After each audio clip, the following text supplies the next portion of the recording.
Bom, hoje nós vamos tratar,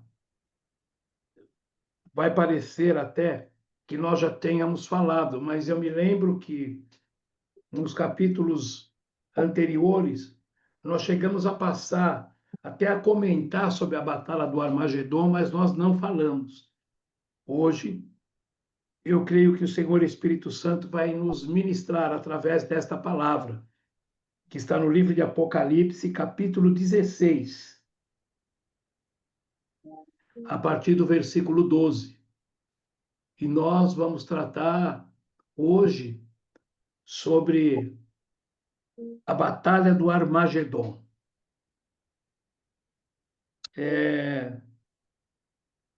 Eu acho que nós já falamos, ou já ouvimos falar, ou durante esses estudos nós comentamos, mas eu fui sempre deixando para ficar mais para esse momento agora que nós terminamos e falamos, né,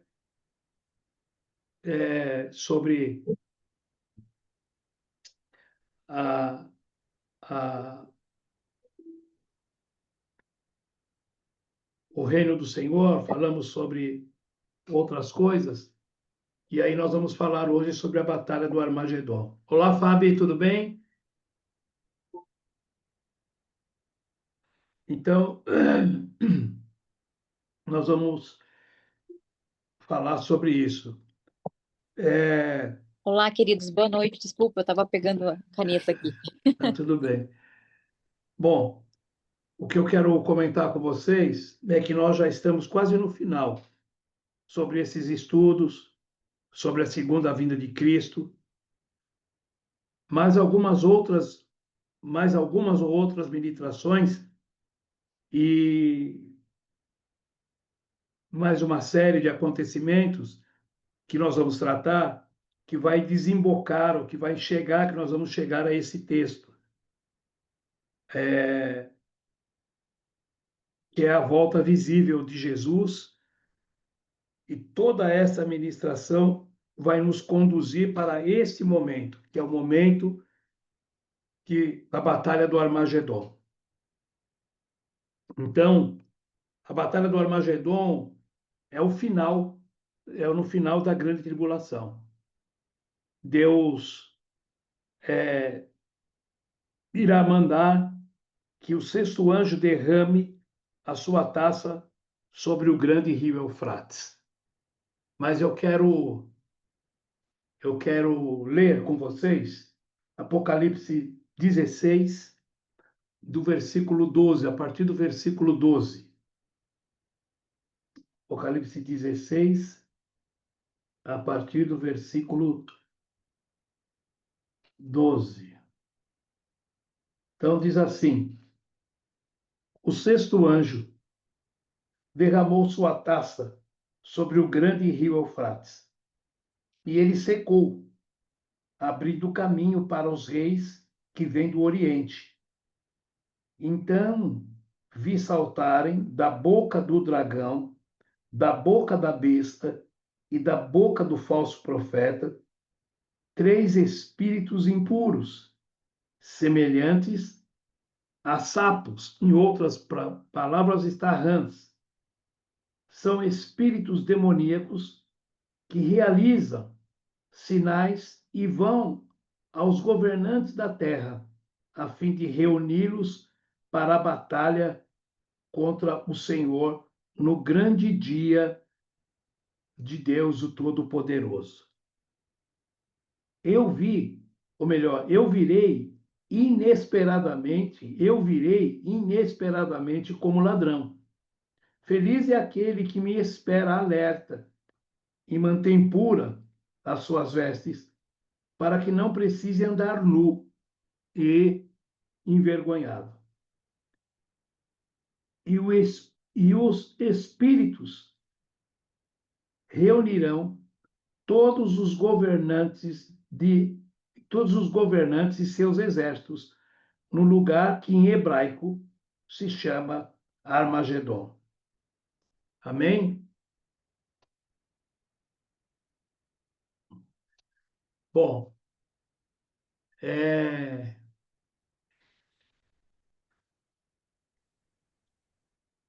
o que é a Batalha do Armagedon?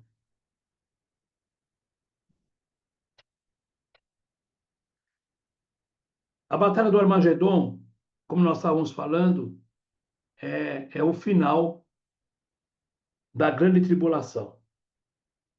Deus irá mandar que o sexto anjo, como nós lemos, derrame sua taça sobre o grande rio Eufrates. É, esse rio existe no Oriente. É um grande rio, um dos maiores do mundo. Vocês talvez já tenham visto ou já tenham lido alguma coisa sobre este rio na Bíblia, no capítulo, em Gênesis, bem lá no comecinho, fala do rio Eufrates. Esse rio é um dos maiores do mundo. A extensão dele é de 3.093 quilômetros de extensão e uma profundidade média de 3 a 15 metros e uma largura de 200 a 400 metros de largura. Esse rio é mencionado, como já falamos, lá em Gênesis, nos primeiros capítulos. É um dos rios que corta o Jardim do Éden ou faz fronteira ao Jardim do Éden, o rio Eufrates.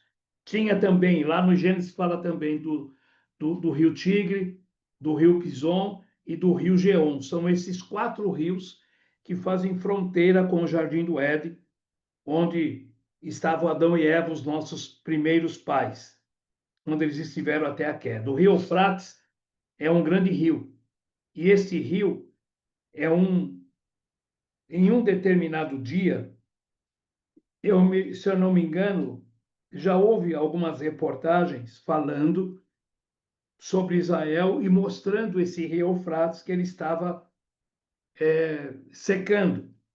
Mas aqui diz, a Bíblia diz, que em um determinado dia, não muito longe, ele vai secar.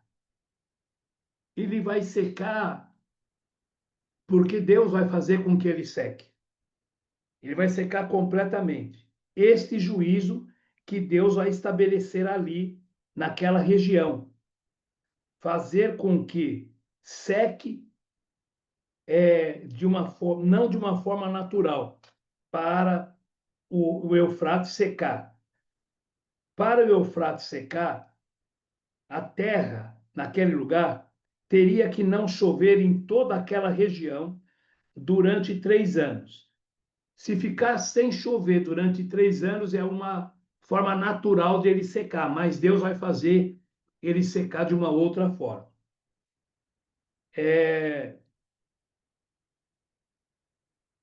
Deus vai fazer que, milagrosamente, as águas desse rio sequem, assim como ele fez abrindo as águas do Mar Vermelho, e aquele pessoal todo passou com o pé enxuto.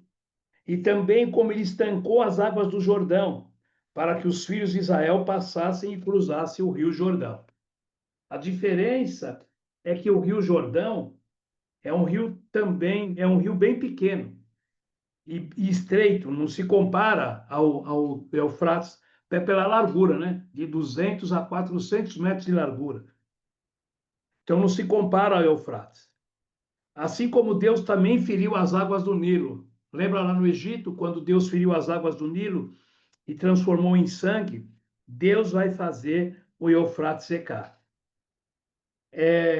Isso tem uma finalidade. Por que que Deus vai fazer? Para que venham os exércitos dos reis do lado do Sol, do Oriente. Exemplo: China, Japão, os exércitos da China, Japão e Índia. Principalmente esses 3 países vão entrar em Israel através do rio Eufrates. A gente já observou, você já deve ter observado, que a bandeira, o Japão tem uma bandeira que tem um sol, né? Que é o Japão é conhecido como o país do sol nascente. Desculpa. A China também vai vir com o exército. E esse exército da China, que vai entrar pelo rio Eufrates, vai ser de pelo menos 200 milhões de homens. Imagina? Principalmente essas três nações, China, Japão e Índia. E a China vai entrar pelo rio Eufrates com pelo menos 200 milhões de homens. Deus tem providência para tudo. Por isso, o Eufrates teria que secar para que esses demônios congreguem-se, os reis e os exércitos, no lugar que Deus chama de Armagedon. Esse lugar onde eles vão estar é um lugar que chama Armagedon, lá em Israel. Nós estivemos lá, eu e a Cássia, e eu não tenho muita certeza, mas se a Cássia estivesse, talvez ela ia nos falar. Eu não tenho muita certeza se nós chegamos a estar perto deste lugar, ou se nós conhecemos esse lugar. Mas a Cássia, como ela guarda tudo, talvez ela fosse falar alguma coisa. Armagedon, ele é um lugar real, ele fica a noroeste de Israel.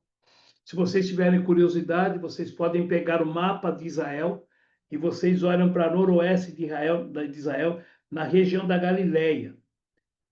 É mais ou menos 60 quilômetros de Jerusalém. Vocês já tiveram oportunidade de saber ou de ver que Israel é um país muito pequeno. Um lugar aqui no Brasil que chega a ser do tamanho de Israel é Sergipe. Talvez Sergipe ainda seja um pouquinho maior, mas não tanto maior do que Israel. De norte a sul, só tem 490 quilômetros Israel, de norte a sul. Ou seja, em um dia, você vai do norte ao sul de Israel.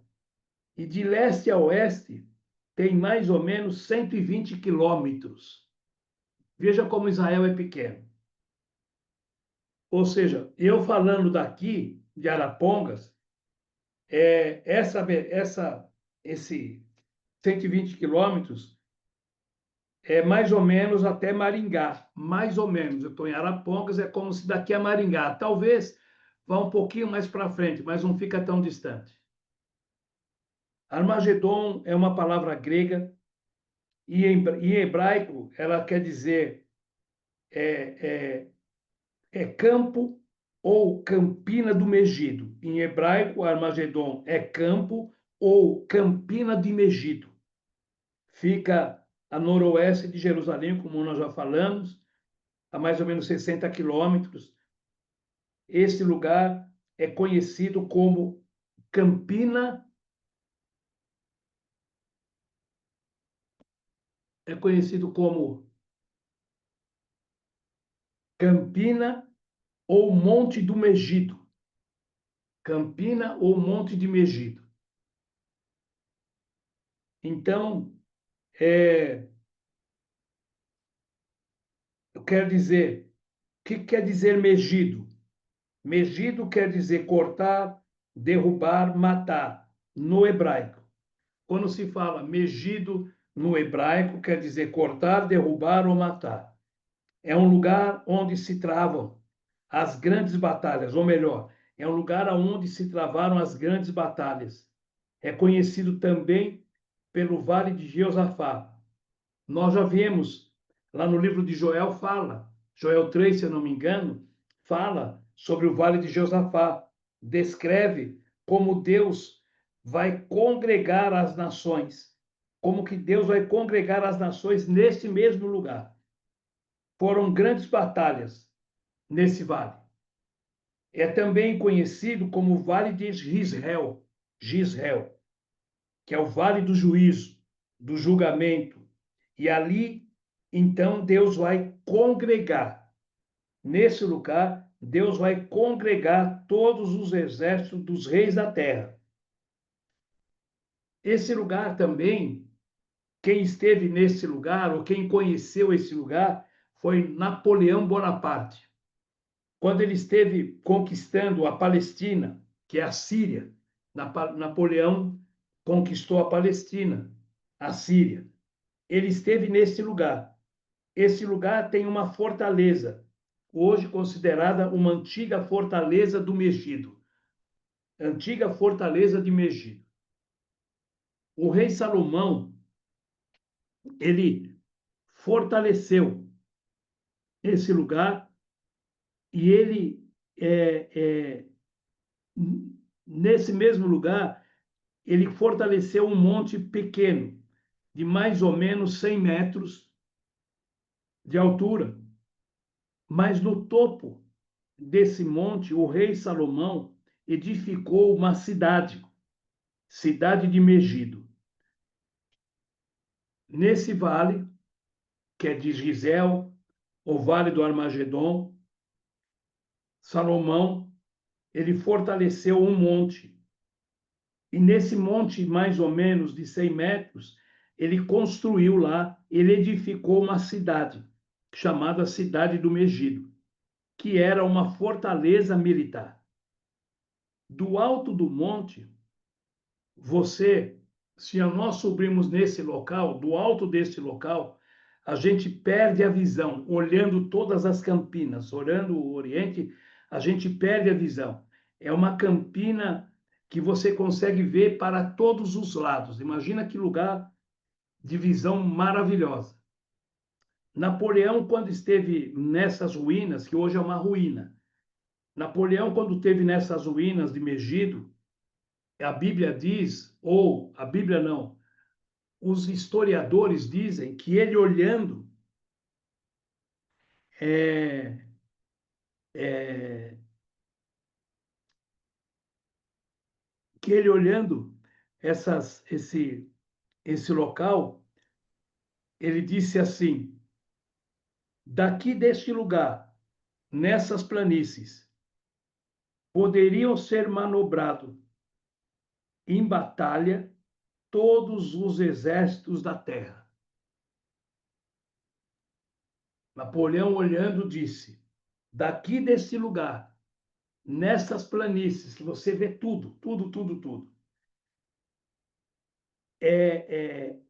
poderiam ser manobrados em batalha todos os exércitos da terra. Pastor, Então, seria, oi. mas eu me veio da casa de Davi, quando acontece o confronto lá de Davi e Golias do filme, é como se fosse Aham, um mar, assim, onde você vê 360 graus, só que sem o mar, digamos, só terra, seria tipo isso. uhum. Você sabe que lugar é aquele? Ah, do Vale filme? de Gisel. Então, é isso aí que me veio na cabeça agora, É esse lugar, nesse mesmo lugar, que vai ser a Batalha do Armagedon. que é gigante mesmo.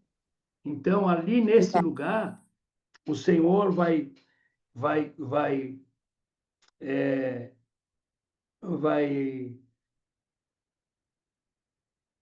congregar ali todos os exércitos da terra. É exatamente isso que Deus planejou, fazer todos os exércitos da terra. Imagine, só da China, como nós já vimos, seriam 200 milhões de homens.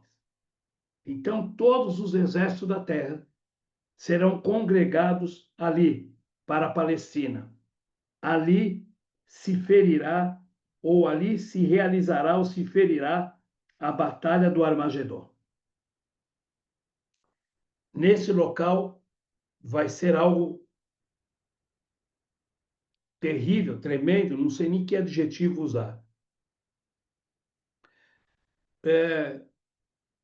Eu estou falando isso porque depois, quando nós formos começar a ler, nós vamos entender algumas coisas que nós já passamos, parece que nós estamos voltando, mas nós estamos indo caminhando. Existem coisas recentes que estão acontecendo, ou já estão acontecendo em Israel. Vocês conhecem Israel, vocês já ouviram falar de Israel, ouvem falar, né? Talvez a gente não tenha muita profundidade, não conheça tanta coisa, mas quem tem curiosidade de saber de Israel, você vai entrando, você vai buscando e você vai conhecendo coisas. Por exemplo, existem coisas recentes que estão acontecendo em Israel. Vocês sabem que Israel é um país militarmente forte. Ele tem um dos melhores exércitos do mundo. Você já deve ter ouvido falar que um dos melhores exércitos do mundo estão em Israel. O Mossad é um exército de inteligência. Quando Israel faz uma guerra, para vocês terem uma ideia, quando Israel faz uma guerra com os árabes, ou vocês já devem ter percebido, ou já devem ter ouvido falar agora nessa batalha com o Hamas, eles prenderam, tem muitos civis, né, que foram sequestrados, mas também foram muitos soldados de Israel. Quando Israel faz uma guerra com os árabes, vocês podem prestar atenção, quando há troca de prisioneiros, troca-se 2 ou 3 soldados israelenses por 1.000 até 2.000 árabes, prisioneiros árabes. 2 ou 3 soldados israelenses é trocado por 1.000 até 2.000 soldados árabes, para vocês verem a potência que há no exército de Israel.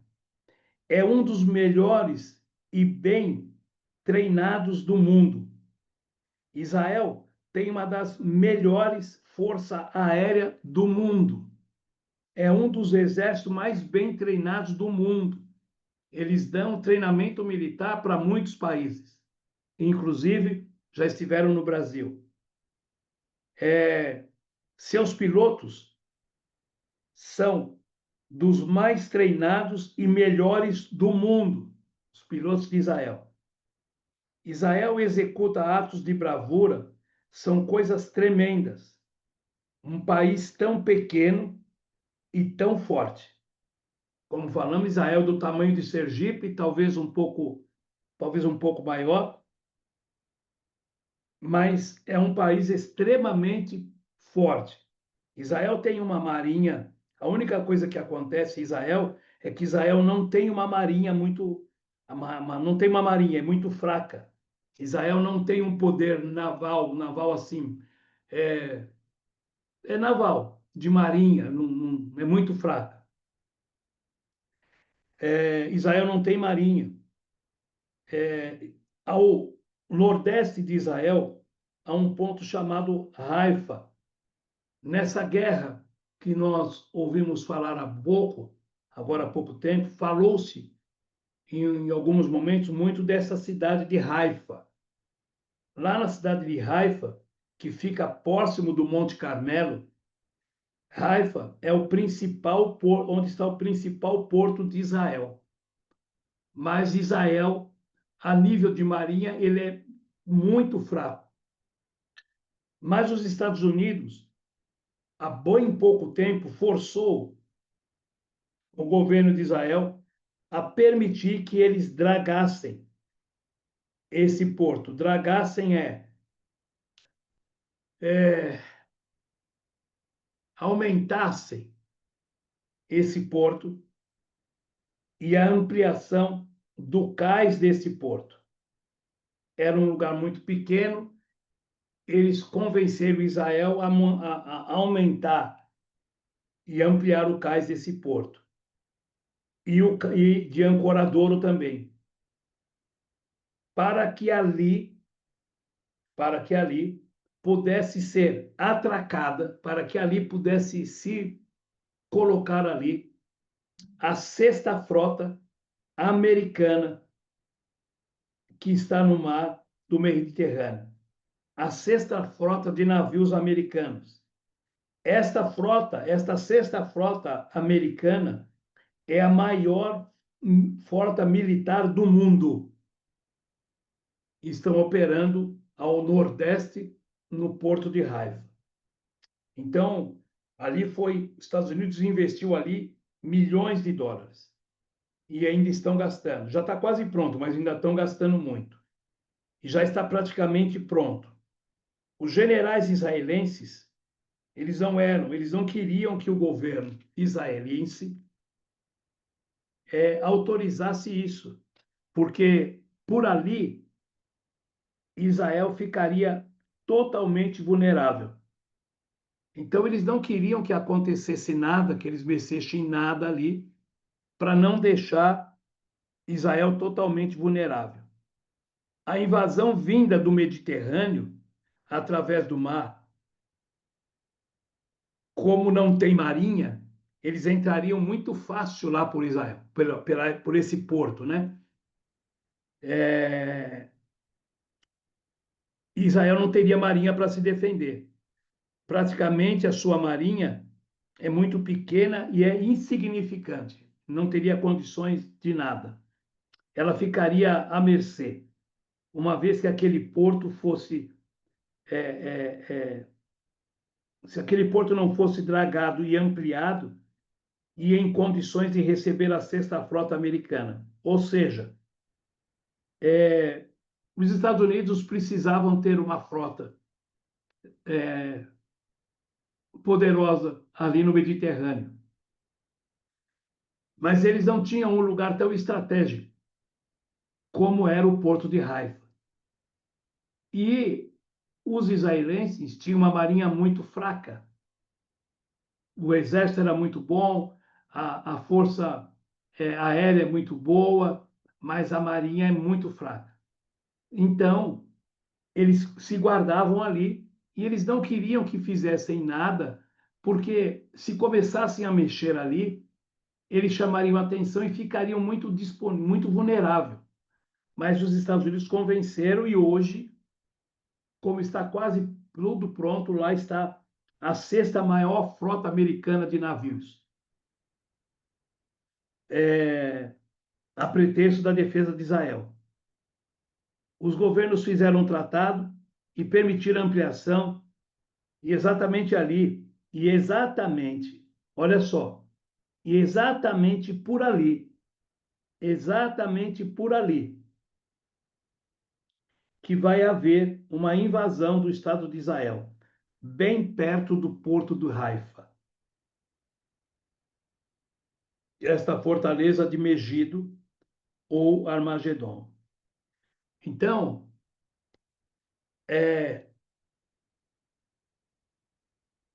a entrada dessa invasão que vai se acontecer, vão acontecer exatamente próximo desse porto de Haifa, onde está a fortaleza de Megido.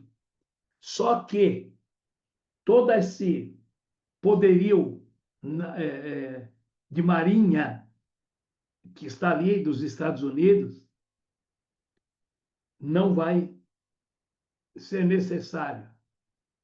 Não vai ser através da marinha americana que Israel vai se defender. Para a gente entender todas essas coisas, ou parte dessas coisas, o que é essa batalha de Armagedon, talvez hoje a gente não tenha noção do que é um rio de 3.090 metros de comprimento, o que é um rio, o Eufrates, com de 3 a 15 metros de fundura, o que é um rio Eufrates de 200 a 400 metros de largura. Imaginar que este rio, o Senhor vai secar esse rio. Por que o Senhor vai secar esse rio? Porque todos os exércitos que virão contra Israel vão entrar por esse rio, por esse canal, por este Eufrates. porque Deus já tem tudo preparado. Está tudo preparado. Então, o que eu estou dizendo, o que eu estou querendo, é que a gente entenda bem o que significa esta batalha de Armagedon a nível espiritual e a nível do estabelecimento do reino de Deus. Eu gostaria que vocês pudessem ir até o Salmo de número 2, por gentileza. Se vocês não puderem, vocês anotem para que depois vocês possam ler.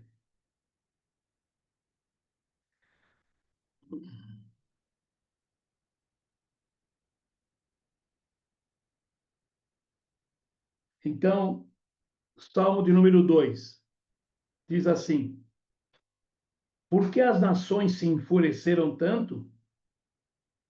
Talvez a versão de vocês esteja um pouco diferente. Por que as nações se enfureceram tanto? Por que perdem seu tempo com planos inúteis? Que planos que as nações têm? De ir contra o Senhor. Os reis da terra se preparam para a batalha. É isso que nós estamos falando. Os governantes, os reis da terra, os governantes conspiram juntos contra o Senhor e contra o seu ungido, Jesus. Isso quer dizer que todos eles, todas as nações da terra, os reis da terra, os governantes da terra, todos eles vão vir contra Jesus. Vamos quebrar estas correntes, eles dizem. Vamos nos libertar da escravidão.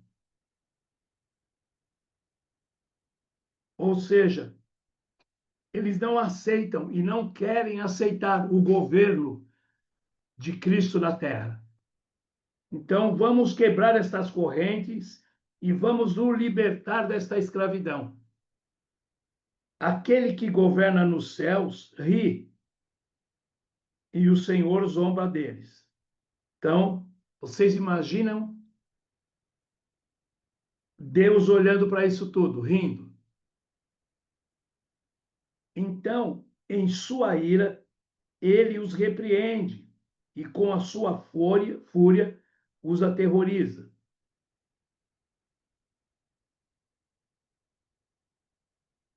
O Armagedon. Ele diz: estabelecerei meu reino no trono em Sião, em meu santo monte. O rei proclama o decreto do Senhor. O Senhor me disse: Você é meu filho, hoje eu o gerei. Basta pedir-lhe e lhe darei as nações como herança, a terra inteira como sua propriedade. Ou seja, ele já pediu, ou melhor, ele já recebeu.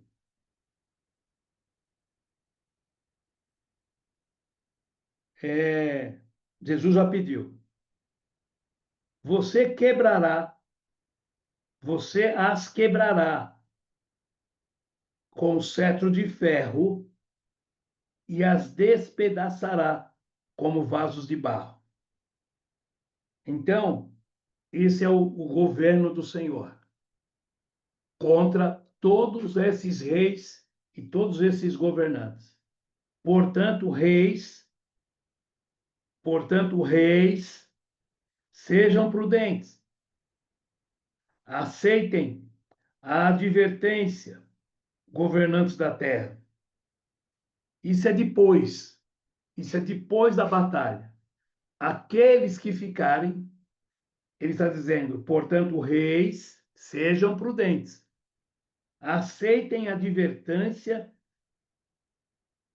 aceite a advertência, governantes da terra. Quem vai estar governando a terra? Jesus e nós, a igreja. Sirvam ao Senhor com temor. Alegrem-se nele com tremor.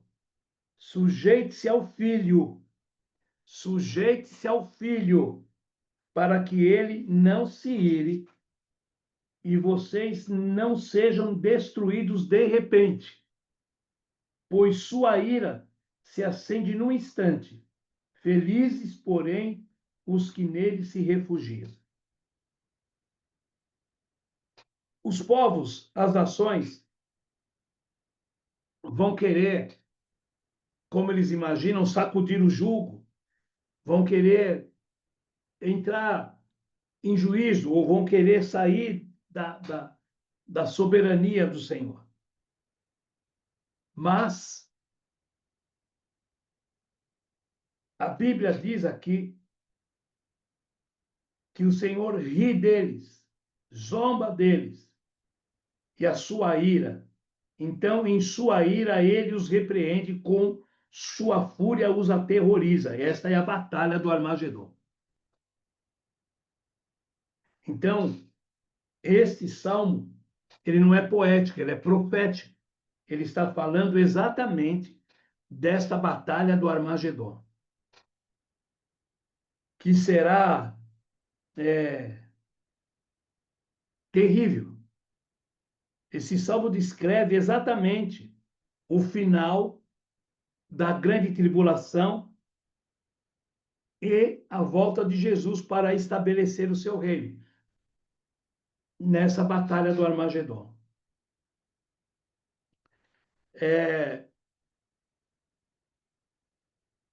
Quando a gente começa a ler e a gente está falando, a gente vai lendo e a gente começa a deixar o Espírito Santo falar e a gente começa a se transportar para Israel. E quando a gente fala de Israel, um país do tamanho de Sergipe, em um dia, de norte a sul, você atravessa todo Israel, 490 quilômetros. E que tem um lugar chamado Megido, ou Armagedon, que são essa planície toda, aonde todas as nações e todos os reinos e exércitos do mundo vão vir contra o Senhor. Quando a gente começa a olhar para isso e olhar em tudo que nós falamos até aqui, né, em tudo que nós temos estudado até aqui, parece que existem, que as pessoas esperam, ou que Jesus vai vir como um cordeiro, e Jesus vai vir em paz. Não vai vir em paz. E não vai vir mais como cordeiro. Ele vai vir com um cetro de ferro e vai vir como um grande leão. Jesus vai vir como um homem de guerra para estabelecer o seu reino. E muitas vezes a gente acaba imaginando como se isso fosse alguma coisa, uma utopia. Mas veja lá em Apocalipse 14, a partir do verso 14. Apocalipse 14, a partir do verso 14. Em seguida, vi uma nuvem branca, e sentado na nuvem, alguém semelhante ao Filho do Homem. Tinha uma coroa de ouro na cabeça e uma foice afiada na mão. Então, outro anjo veio do templo e gritou bem forte para aquele que estava sentado na nuvem: use a foice e comece a ceifar, pois chegou a hora da colheita. A safra da terra está madura. Assim, assim, aquele que estava sentado na nuvem passou a foice sobre a terra, e toda a terra foi ceifada. Depois disso, outro anjo saiu do templo no céu, e ele também tinha uma foice afiada. Então, ainda outro anjo que tinha poder para destruir com fogo veio do altar e gritou bem forte para o anjo que segurava a foice afiada: Agora use a sua foice para ajuntar os cachos de uvas da videira da terra,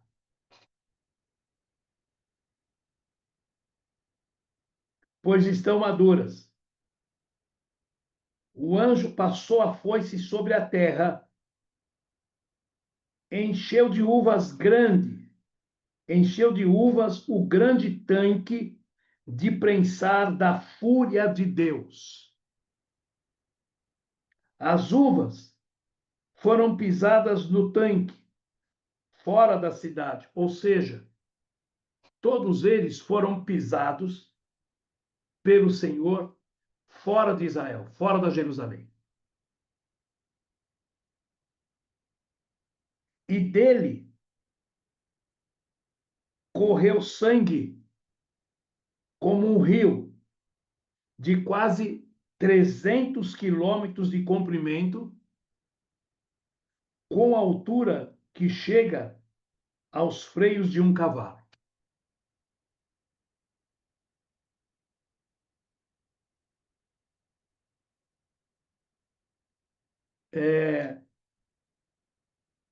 É até difícil falar. Vocês imaginam um rio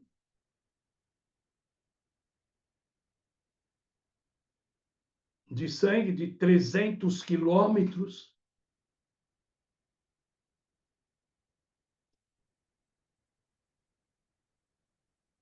com a altura de 1,5 m, 2 de sangue.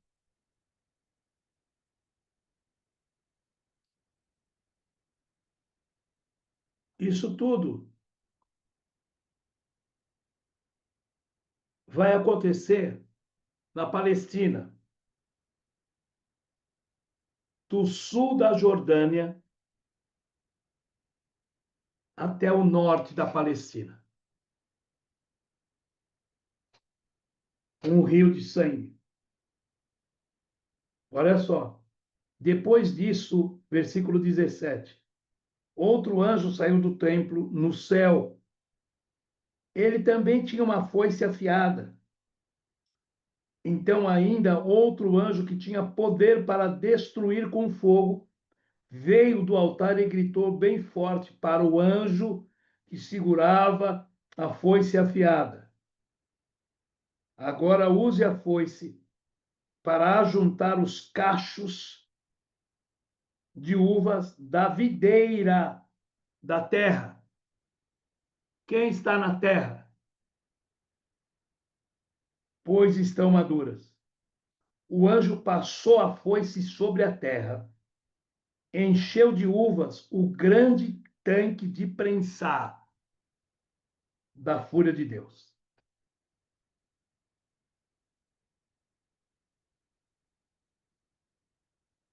Vai ser uma mortandade impressionante.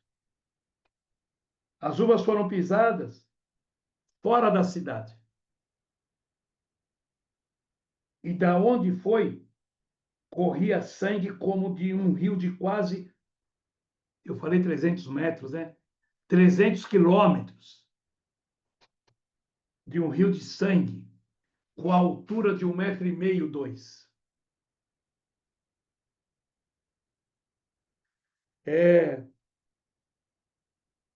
Todas essas coisas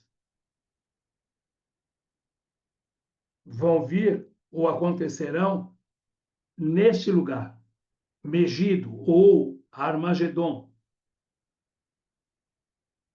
com todos os reis, com todos os governantes e com todos os exércitos da terra que virão contra o Senhor. É, Apocalipse 19.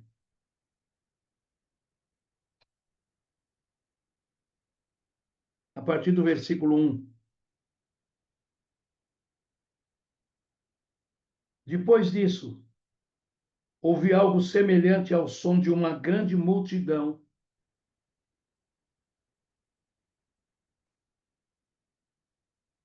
clamando aleluia, salvação, glória e poder pertence a nosso Deus. Seus julgamentos são verdadeiros e justos. Ele castigou a grande prostituta, que corrompia a terra com sua imoralidade e vingou o assassinato de servos.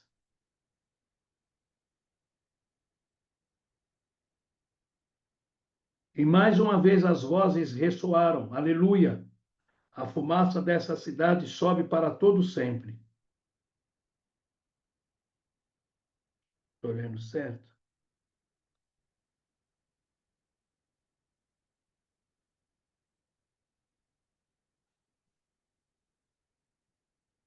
Então os 24 anciões e os 4 seres vivos se prostraram, adoraram a Deus que estava sentado no trono, disseram amém, aleluia, e do trono veio uma voz que dizia, louvem nosso Deus todos os servos, todos os que temem, pequenos e grandes.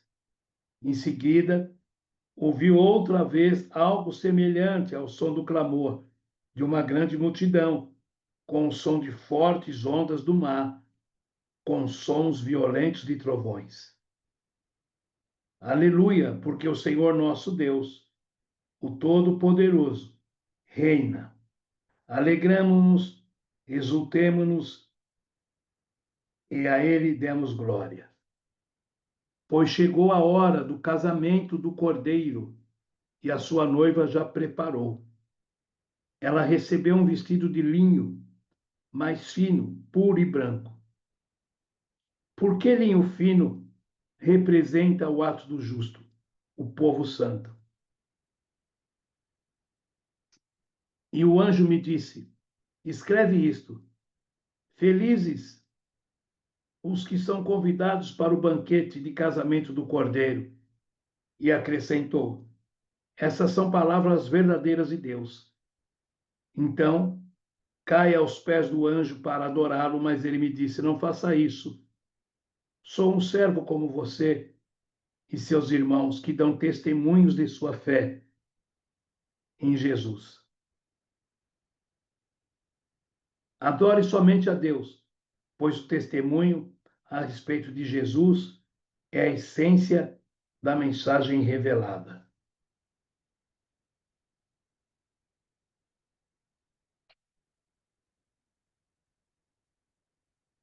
Versículo 11. Vi um céu aberto, surgiu um cavalo branco, seu cavaleiro se chamava Fiel e Verdadeiro, pois julga e guerreia com justiça. Seus olhos eram como chamas de fogo, e em sua cabeça havia muitas coroas. Nele estava escrito um nome que ninguém conhece a não ser ele mesmo. Vestia, olha só, vestia um manto encharcado de sangue, e seu nome era a Palavra de Deus. Lembra no livro de João, que João diz: e o Verbo era Deus, e o Verbo se tornou carne. Então aqui diz assim: vestia um manto encharcado de sangue, e seu nome era a Palavra de Deus. Então a Palavra de Deus, quem é o Verbo que virou carne? Jesus. Os exércitos do céu, vestidos do linho mais fino, puro e branco, seguiam-no em cavalos brancos. De sua boca saiu uma espada afiada para ferir as nações. Ele as governará com cetro de ferro. E agora, olha só. E ele as governará com cetro de ferro e esmagará as uvas no tanque de prensar da sua furiosa ira de Deus, o Todo-Poderoso. Em seu manto, na altura da coxa, está escrito o nome: Rei dos Reis e Senhor dos Senhores. Então vi um anjo em pé no sol. Gritava para as aves que voavam no ponto mais alto do céu: Venham, reúnam-se para o grande banquete que Deus preparou. Venham e comam carne dos reis, dos generais, dos fortes guerreiros, dos cavalos e de seus cavaleiros. Toda a humanidade, escravos e livres, pequenos e grandes. Depois, vi a besta e os reis da terra e seus exércitos reunidos para lutarem contra aquele que montava no cavalo, contra o seu exército. Mas a besta foi presa, e com ela o falso profeta, que fazia sinais em seu nome. Sinais que enganaram todos que haviam recebido a marca da besta e adoravam a sua estátua. Tanto a besta como seu falso profeta foram lançados vivos. Foram lançados vivos no lago de fogo que arde com enxofre. Todo o seu exército foi morto com a espada afiada que saía da boca daquele que montava no cavalo branco. E todas as aves se fartaram com carne dos cadáveres.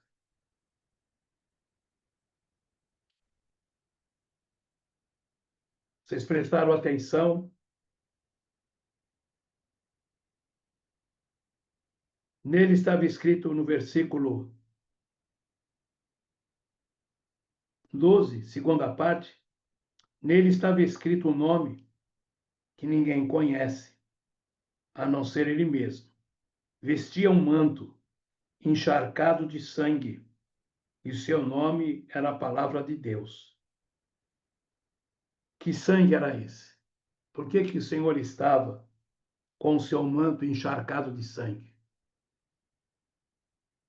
Porque ele pisou eles todos no lagar da sua fúria. Aí, aqui,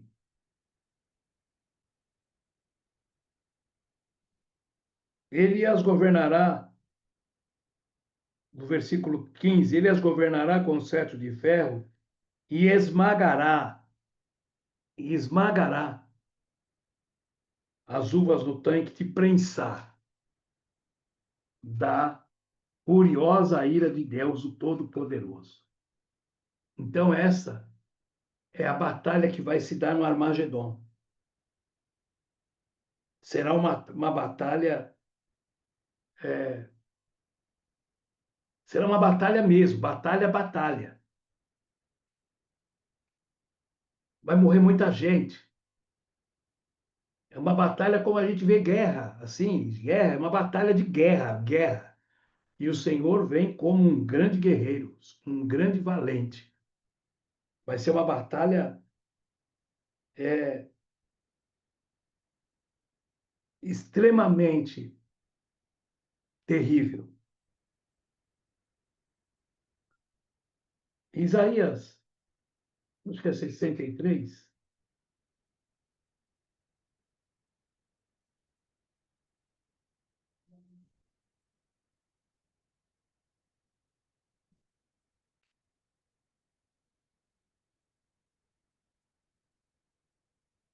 Isaías 63 diz assim: Quem é este que vem de Edom, da cidade de Borra,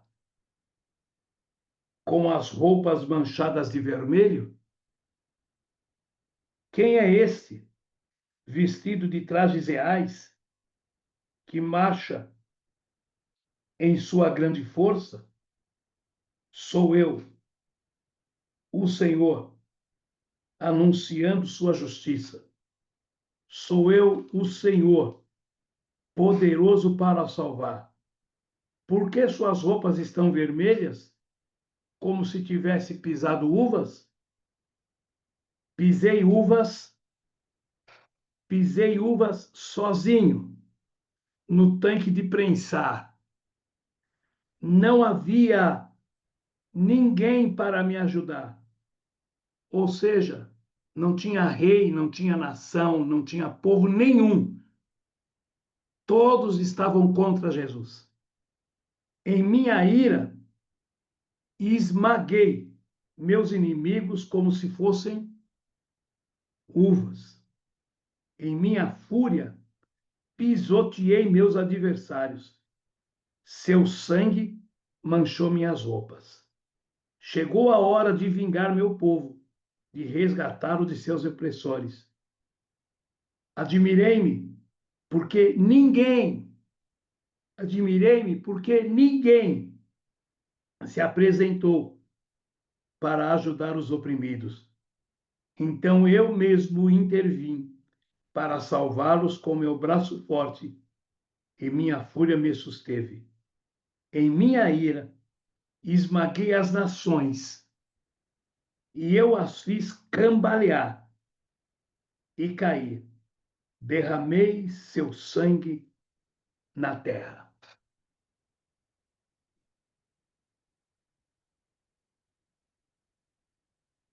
Edom quer dizer Jordânia. Então vai começar na Jordânia e vai até a Palestina.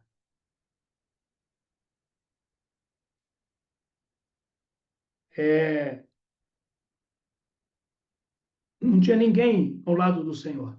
Não tinha ninguém do lado dele. Ele veio todos contra ele. E todos foram esmagados. E o Senhor convidou todas as aves do céu para comer os cadáveres dos reis, dos governantes, dos guerreiros, dos cavalos, todos. Foi um banquete para as aves do céu. Louvado seja o nome do Senhor. Isso tudo, pela glória de Deus, nós estaremos na glória, nós estaremos com o Senhor. Nós já estaremos com o Senhor. Isso tudo é quando o Senhor vier para tomar posse da terra. E quando ele vier para tomar posse da terra, ele vem com seus exércitos. E quem vem com ele? Nós não vamos poder fazer nada. Não precisamos fazer nada. O Senhor vai resolver tudo. Satanás, hoje na Bíblia, diz que ele está nos lugares celestiais. Nós já falamos sobre isso. O que é lugares celestiais? Ele está no cosmos, ele está no segundo céu. A Bíblia diz, e nós já falamos sobre isso no Apocalipse 12, que ele vai ser desalojado de lá, como nós falamos anteriormente no Apocalipse 12. Em um determinado momento, quando o Senhor convocar a igreja para subir, vai entrar em ação o príncipe Miguel, o grande príncipe, o comandante dos exércitos do Senhor. Nós já falamos que ele vai limpar a área, ele vai tirar todo mundo de lá. E ele vai travar uma batalha muito forte. E é nesse capítulo 12 que nós vimos que Miguel e os seus anjos vão batalhar com o dragão e os anjos do demônio lá, o exército do diabo, e eles vão ser arrancados e arrojados para a terra. Miguel vai jogar eles para a terra. Satanás e todos os seus demônios e todo o seu reino. São bilhões de demônios que vão vir. Bilhões de demônios que vão ser jogados para a terra, juntamente com o Satanás, que vai ser desalojado do segundo céu, que é para a igreja passar. Porque o propósito dele é impedir que a igreja suba. E eles vão vir para a terra. E a igreja vai passar, em nome de Jesus, louvado seja Deus. E estará para sempre com o Senhor. A partir daí, Satanás vai começar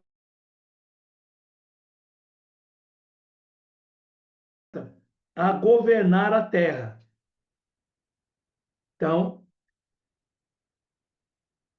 quando ele for lançado com seus bilhões de demônios, Satanás vai começar, a partir do anticristo e o falso profeta, a governar a terra.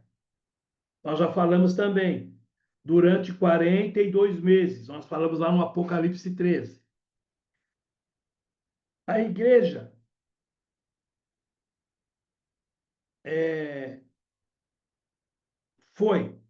subimos.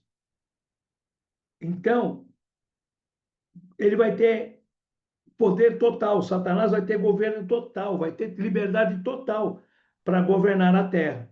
E por isso que nenhuma nação, entenda bem, ele vai vir governar a terra com seus bilhões de demônios.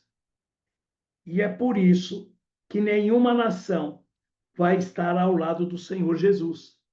Por que que não vai estar ao lado? Porque Satanás vai estar governando toda a terra com toda a liberdade. E ele vai travar esta batalha. Satanás estará governando com poder total. E todos os presidentes, reis,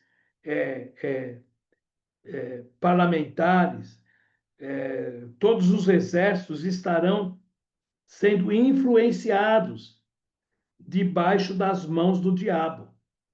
Serão influenciados e estarão debaixo das mãos do diabo, do governo do anticristo, para não deixar Jesus governar a terra, tomar posse da terra. Nós lemos em Apocalipse 12, nós lemos agora, Apocalipse 16. O que nós lemos? Nós lemos em Apocalipse 16,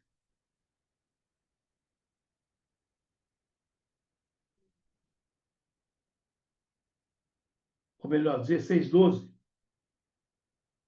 que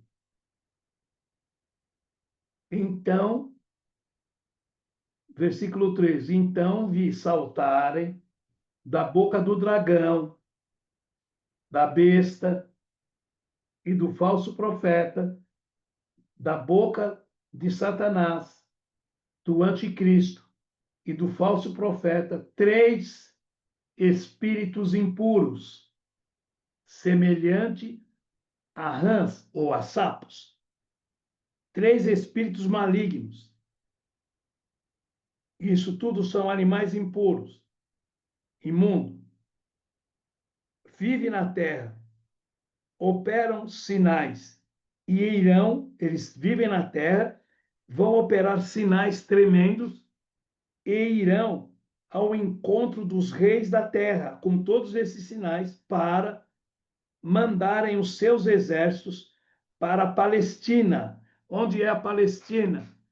Para o Vale do Armagedon ou para Jezreel. Porque a maioria de todas as guerras, a mãe de todas as guerras, as batalhas mais difíceis vão ser travadas.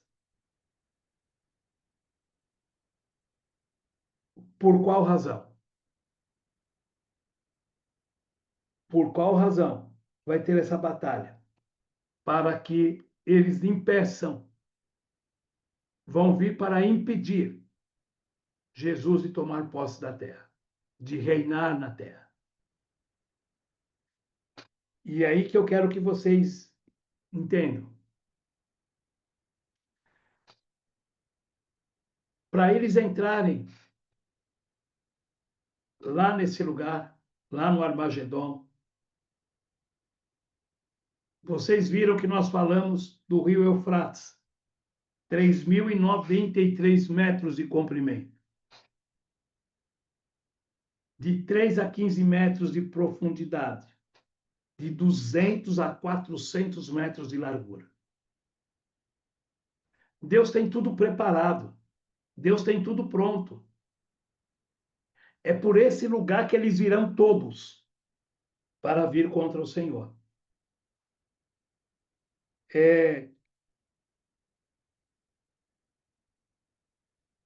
Satanás vai estar governando e vai convencer, por influência, os reis da terra, governantes, parlamentares, todos vão vir contra o Senhor. Como nós lemos, não tinha ninguém a ajudar ao Senhor, para estar do lado do Senhor. A gente já falou sobre isso, mas tem tudo a ver com aquilo que nós vamos falar agora. Quando Jesus morreu na cruz, ele pagou o preço da nossa redenção. Mas ele não pagou só o preço da nossa redenção. Ele pagou o preço do planeta Terra, da Terra. Toda a criação de Deus, ele pagou o preço. Toda a criação de Deus que foi imaculada, que foi manchada pelo pecado. Jesus pagou o preço total. Por isso, ele disse, está feito. Lembra? Está tudo consumado. Lembram-se? O preço, porque a terra pertence a Deus. A Bíblia diz que do Senhor é a terra. E Deus deu aos filhos do homem, Deus deu a Adão, para que ele governasse, dominasse. Adão cometeu alta traição e entregou o governo para Satanás. O que aconteceu? Satanás é usurpador. Ele enganou o homem, usurpou, quando ele usurpou da terra, usurpou do homem. Quando ele foi tentar Jesus no deserto, o que ele falou? O que ele ofereceu? Ele mostrou em visão espiritual a glória desses reinos. Por favor, entendam. Ele prometeu em visão espiritual a glória desses reinos. E ele diz: se tu prostrado me adorares, tudo isso te darei, porque é meu, me foi entregue e eu dou a quem quiser. O que Satanás, que essa proposta atrevida, que ele fez para Jesus? Numa visão espiritual, ele mostrou todos os reinos, todo o poder. O que é reino? Ele mostrou todo o reino, todas as glórias. O que é glória? Poder, dinheiro. Ele mostrou tudo isso para Jesus. E ele disse, porque foi-me dado, e eu darei, porque é meu. Foi-me dado, e eu darei, porque é meu. E Jesus falou para ele, sai daqui, que eu não tenho nada com você. Por que eu estou dizendo isso? Porque ele é o príncipe deste mundo. E ele já foi, e ele sabe o tempo dele. Quando a gente olha para tudo, ou olha para o mundo, ou olha para o Brasil especificamente, ou olha para outras nações, o que a gente vê? O governo do Satanás no mundo todo. E um de uma forma, e outro de outro, mas é o governo dele. E qual é a maior dificuldade hoje do mundo? O que está acontecendo com o Brasil econômico e financeiramente? O que está acontecendo com o mundo? O mundo todo está passando por sérios problemas econômicos e financeiros. Uns mais, outros bem mais, outros um pouco menos, mas está todo mundo passando por isso. E quem é o príncipe desta terra? Príncipe. Ele é príncipe do inferno. Ele é o príncipe. Para ele ser príncipe, ele precisa ter um acima. Ele é o príncipe. Foi dado a ele todo o governo, todo o domínio da terra. Quando ele fala, mostra em visão as glórias desta terra, ele está mostrando poder, ele está mostrando facilidades, glórias, ele está mostrando coisas terríveis que nós estamos vendo hoje de uma forma muito clara. Muito clara. Só não vê quem não quer.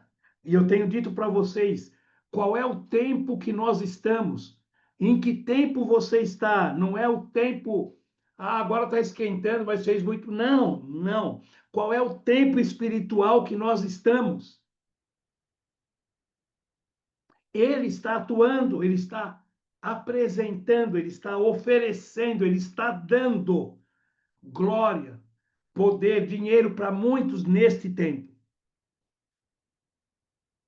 Foi uma proposta feita a Jesus.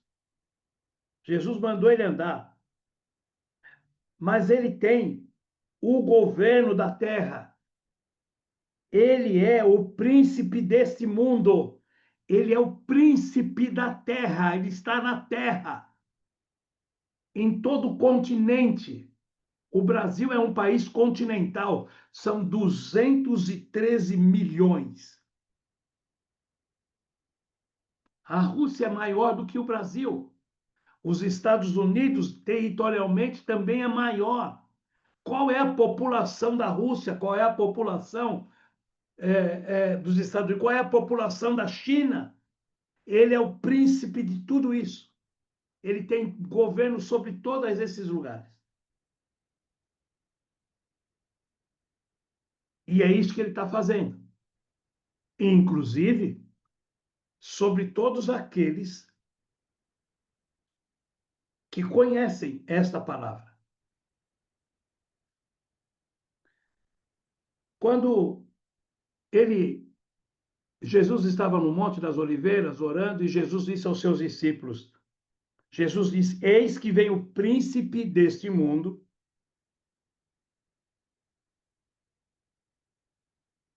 eis que o príncipe deste mundo se aproxima. Não tenho nada dele em mim. Jesus disse, eis que o príncipe deste mundo se aproxima e não tenho nada dele em mim. É isso que a gente precisa. Eu sei que vivemos tempos difíceis, eu sei que muitas vezes existe uma série de preocupações, eu também sei. Eu sei que a gente vive em muitas dificuldades, não estou falando só de coisas materiais, mas emocionais, eu sei. Mas eu sei também que o Senhor deu para mim, deu para nós, enviou para mim o Senhor Espírito Santo. E o Senhor Espírito Santo, ele vem para testificar de todas essas coisas, do pecado, do juízo e da justiça. Por quê? Porque o Senhor Espírito Santo testifica que é para a gente não se deixar envolver, porque eu não posso, vocês não podem salvar ninguém. Nós não precisamos e não podemos ficar embaraçados com essas coisas. Jesus disse, príncipe desse mundo se aproxima e não tenho nada dele em mim. E ele continua como príncipe, ele continua induzindo, seduzindo, ele continua falando, ele continua trabalhando, ele continua mandando as suas feitiçaria, sei lá. Ele é o príncipe desse mundo. Em João 16, Jesus fala do Espírito Santo, fala da obra do Senhor Espírito Santo no mundo. E Jesus fala que a obra do Senhor Espírito Santo no mundo é tríplice: convencer o homem do pecado, da justiça e do juízo. Esta é a obra que o Senhor Espírito Santo está aqui conosco para fazer esta obra tríplice conosco. E ele explica o que vem ser o juízo. Jesus disse: porque o príncipe deste mundo, presta atenção, porque o príncipe deste mundo ele já foi julgado. Ele já foi julgado. Ele já tem a sentença. Satanás, ele já foi julgado por Deus, juntamente com todos os seus demônios, foram condenados, mas ainda não estão presos. Você já sabe como é que é isso, não sabe? Vocês já prestaram atenção nisso? Pessoas que já foram julgadas, estão condenadas, mas ainda não foram presos. Existe um monte de gente assim.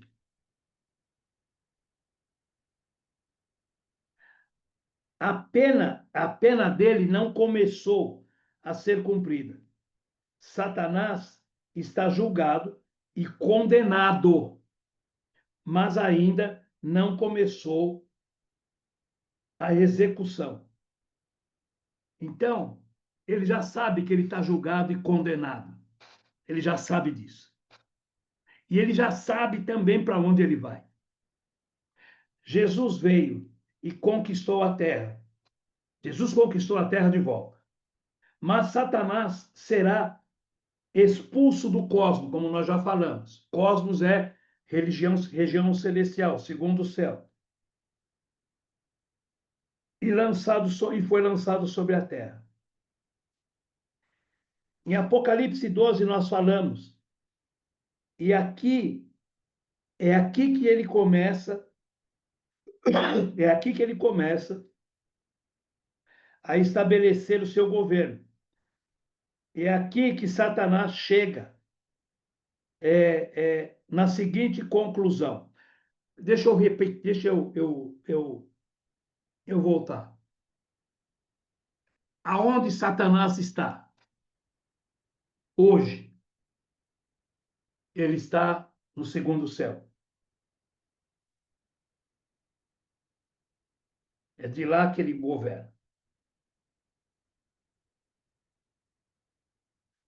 Ele vai ser expulso de lá. Quando? Quando Jesus der a ordem, fala: Miguel, limpa tudo, que agora eu vou chamar a minha igreja. Então tá. Ainda ele está governando lá das regiões celestiais. Satanás chega à seguinte conclusão: eu tenho que impedir esta invasão dos exércitos de Deus. Invasão da onde? Aonde? Na terra. Jesus vai vir dos céus. E outra coisa que eu vou dizer, num cavalo branco, mas eu quero que vocês entendam que quando a gente fala de cavalo é uma forma de linguagem, uma forma figurada. Quando João escreveu cavalos de fogo, carruagens de fogo, é uma forma de linguagem que era que o mundo conhecia, o que ele conhecia. Ele está falando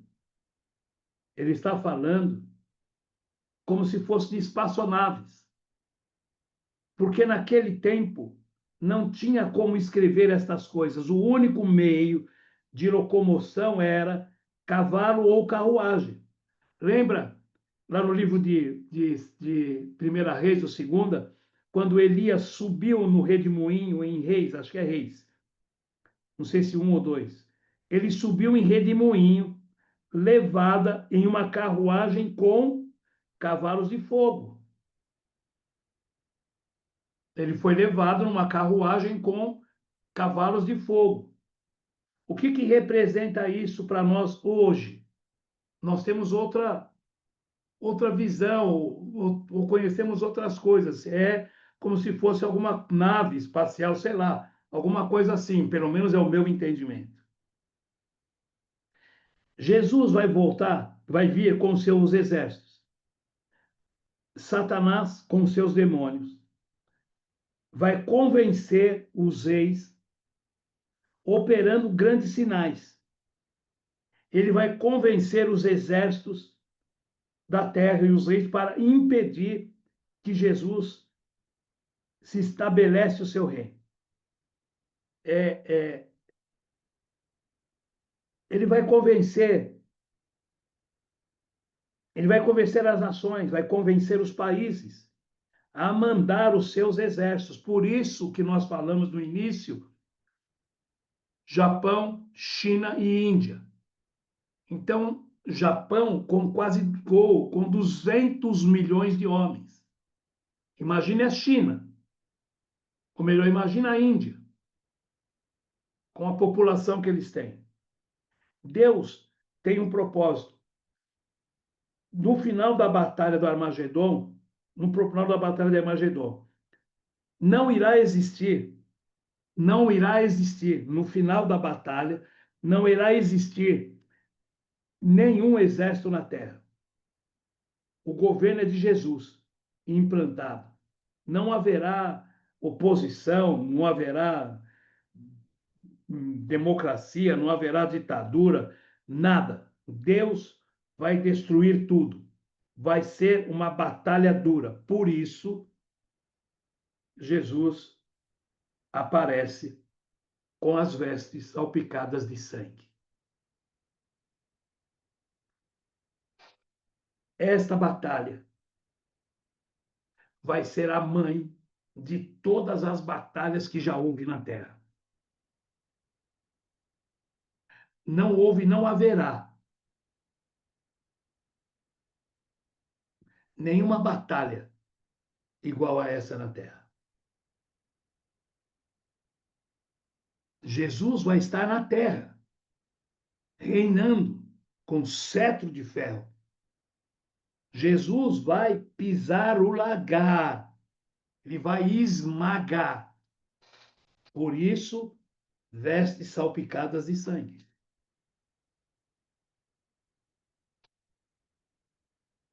A finalidade da batalha é de Satanás impedir Jesus de tomar posse. Essa é a finalidade da batalha. Tomar posse da terra. Esta guerra não é como de um país com o outro. Esta guerra é contra Jesus.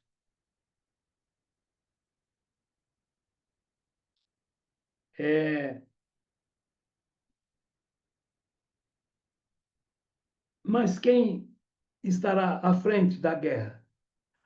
Miguel vai vir à frente, no Apocalipse 12, à frente como general-chefe dos anjos, do exército de anjos do Senhor. Mas, nesta guerra de Armagedon, quem vai estar à frente da guerra é Jesus. Não tem Miguel, não tem, é Jesus que vai estar à frente. Ele é o Rei dos Reis e é o Senhor dos Senhores.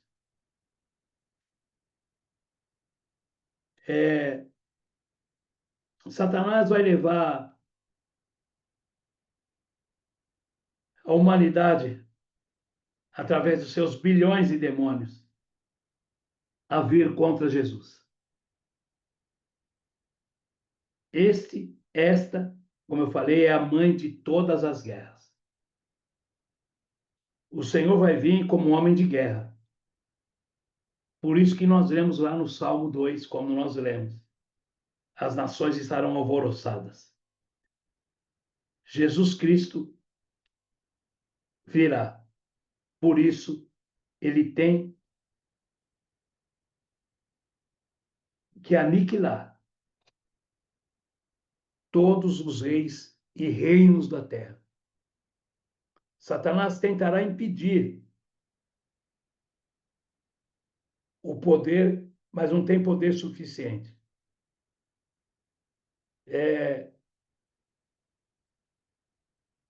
Quando os exércitos e reinos estiverem congregados na Palestina, quando os exércitos da terra e os reis da terra estiverem todos congregados na Palestina, onde que é a Palestina?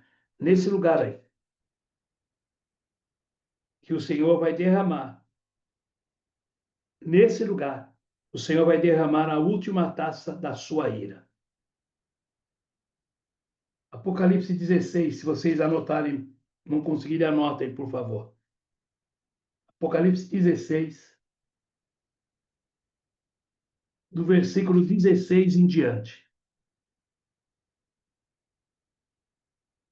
E os espíritos reuniram todos os governantes e seus exércitos no lugar que em hebraico se chama Armagedon. Que espíritos?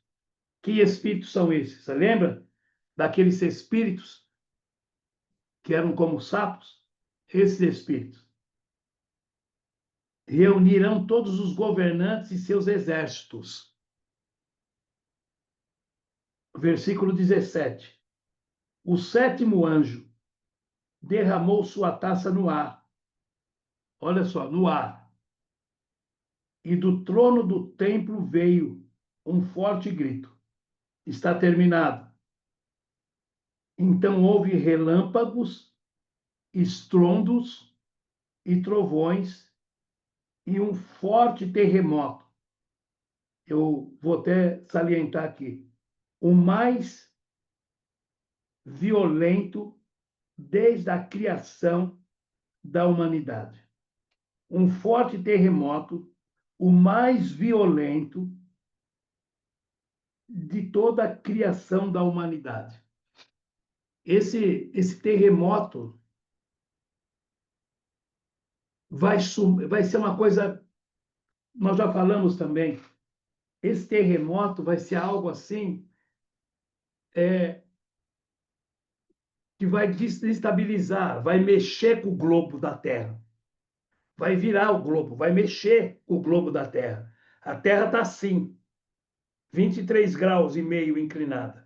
Ela vai voltar de novo, ela vai virar assim e vai voltar de novo no centro.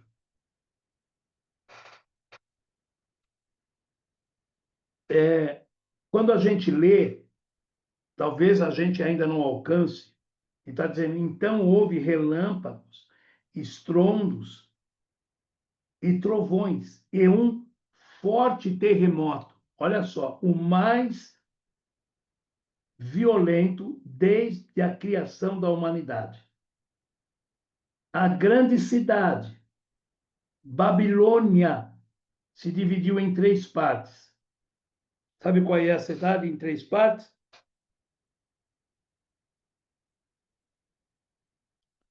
Jerusalém vai ser dividida em 3 partes.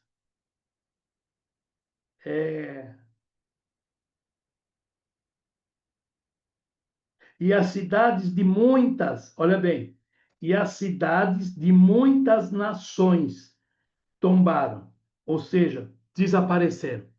Muitas cidades vão desaparecer de muitas nações. A cidade de muitas nações vai desaparecer. Deus se lembrou de todos os pecados da Babilônia e a fez beber do cálice cheio do vinho de sua furiosa ira. Quando, cadê um parênteses? Quando acontecer esse terremoto, essa coisa aí que vai sumir o Oceano Índico, o Pacífico, o Atlântico, vai sumir tudo. Não vai mais existir oceano. As ilhas vão desaparecer. Tal é o poder de Deus sobre a terra. Aqui, ó, versículo 20. Todas as ilhas desaparecerão, todos os montes foram arrasados, houve uma forte tempestade de granizo, com pedras que pesam, aqui na minha Bíblia está, até 35 quilos, caindo do céu sobre as pessoas, e elas blasfemarão contra Deus por causa da terrível praga de granizo.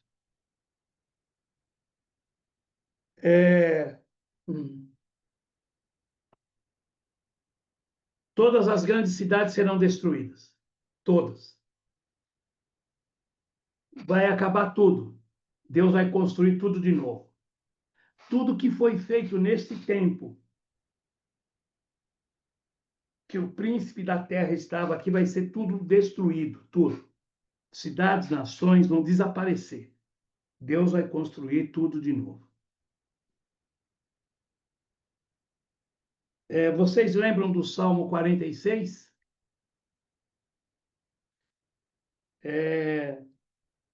Não precisam. Eu vou ler para vocês.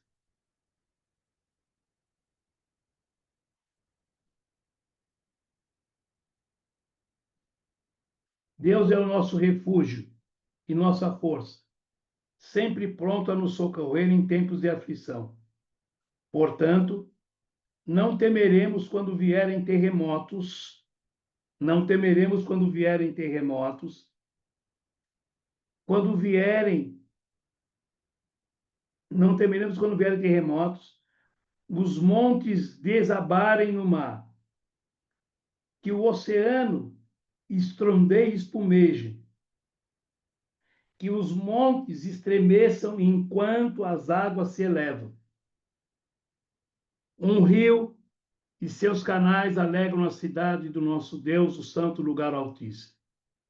Deus vai habitar nesta cidade, e ela não será destruída. Desde o amanhecer, Deus a protegerá. As nações estão em confusão, os seus reinos vão desmoronar. A voz de Deus vai trovejar, trovões, e a terra vai se dissolver. Os seus exércitos estão entre nós, e o Deus de Jacó, nossa fortaleza. Veja como ele traz destruição sobre o mundo.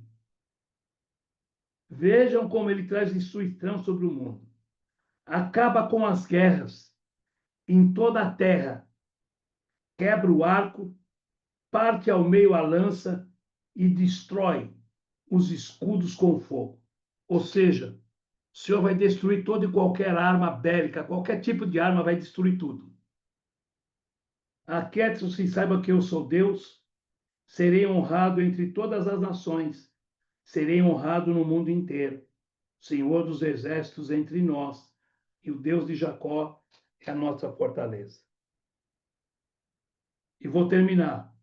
Eu só quero que vocês, por favor, anotem esse que eu vou passar agora para vocês. Jó, livro de Jó, capítulo 38.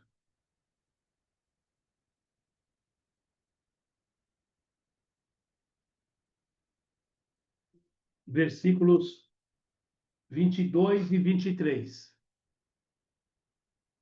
O que nós lemos anteriormente diz assim: Você alguma vez, Jó, Deus falando com Jó, quando Jó estava naquela situação lá, ele ficava dizendo que um monte de coisa, daí Deus chamou ele e falou: Você alguma vez visitou os depósitos de neve? Ou ouviu onde fica guardado o granizo? Eu os reservo como armas para os tempos de angústia, para o dia de batalha e guerra.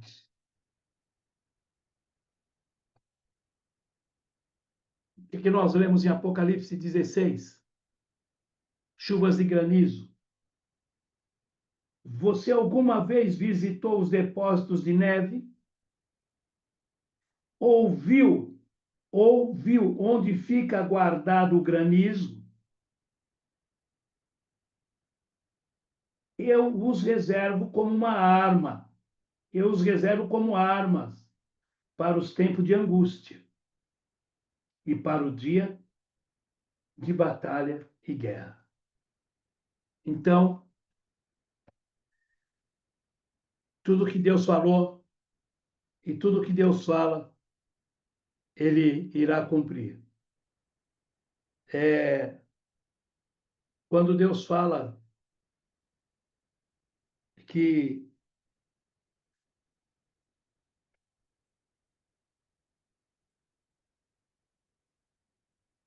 todas as ilhas vão desaparecer, quando Deus fala forte tempestade de granizo, com pedras que pesam até 35 quilos, caindo do céu sobre as pessoas. É tudo isso que Deus falou lá com José. O bom e o melhor de tudo isso é que nós não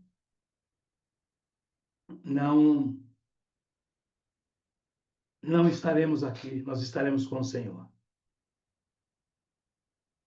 Por isso que nós estamos se preparando, nós estamos buscando, nós estamos nos arrependendo, perdoando, buscando andar nos caminhos do Senhor, para que quando o Senhor vier buscar a sua igreja, nós possamos subir com Ele e estar com Ele para sempre. Não precisamos viver, não precisamos passar por nada disso. Jesus vai voltar e nós queremos voltar com Ele para reinar com Ele aqui na terra, para fazer tudo aquilo que lhe apraz, tudo aquilo que o Senhor vai fazer de novo aqui. Nós já falamos, a Nova Jerusalém celestial vai descer e vai estar em cima da Jerusalém terrestre. Todas essas coisas são coisas de revelação, são palavras proféticas, palavras reveladas do Senhor, para que a gente possa alcançar e possa não só saber, mas viver, não só viver, mas deixar que o Senhor Espírito Santo trabalhe conosco, para que Ele nos testifique do pecado, do juízo e da justiça, que é o que nós desejamos e esperamos do Senhor. Amém?